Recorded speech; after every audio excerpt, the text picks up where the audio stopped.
And we're back to learning Illustrator in the year day 58. Let us create a simple robot icon, and this time we're not going to use a grid. And up front, I'm going to tell you then you have to rely a little bit more on your feeling, especially when it comes to proportions. Let me first create a rectangle here and I give it a fill, no stroke.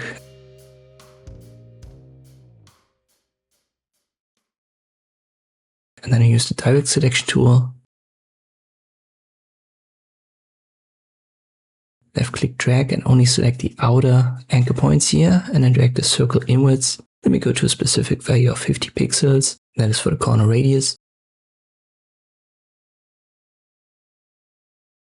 Then I use the ellipse tool, hold Shift and Alt here at the center and drag it. I make that white and I reposition that a little bit more to the inside, so to the right side here of the rectangle.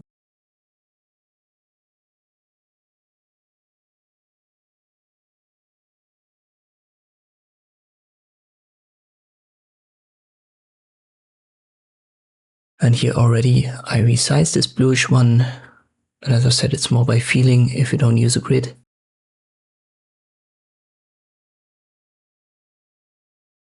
I use a rectangle again, left click drag.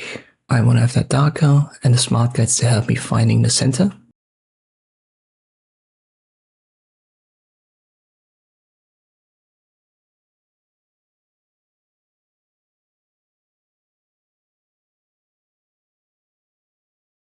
Now I put it behind the bluish one, and you know what, let me reposition that a little bit so that you can see it better. I put it to the top, then right click on this bluish element, so the dark one, arrange center back.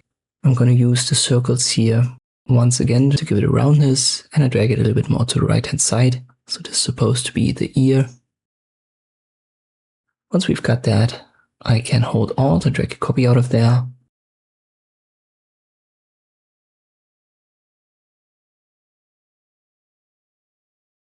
Right click on it, use transform and reflect. Make sure that this is set to vertical and this then mirrors our shape. You can reposition that here, but let me first give it a darker blue.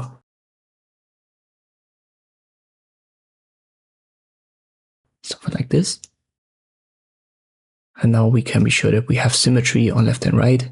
This way using reflection is always a good idea. Let us create another rectangle.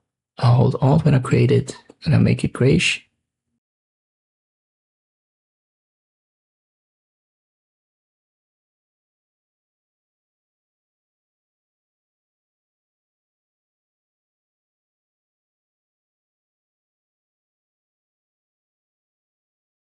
I have to send that to back as well, but first let us add an ellipse on top.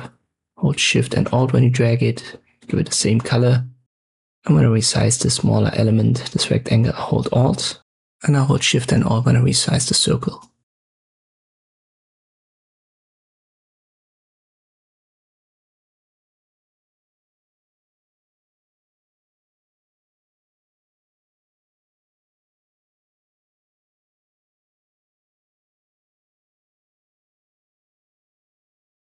Let me put that a little bit lower using arrow keys. And we can add a mouth using the line segment tool. Hold Shift when you drag it, so make it snap to a horizontal line.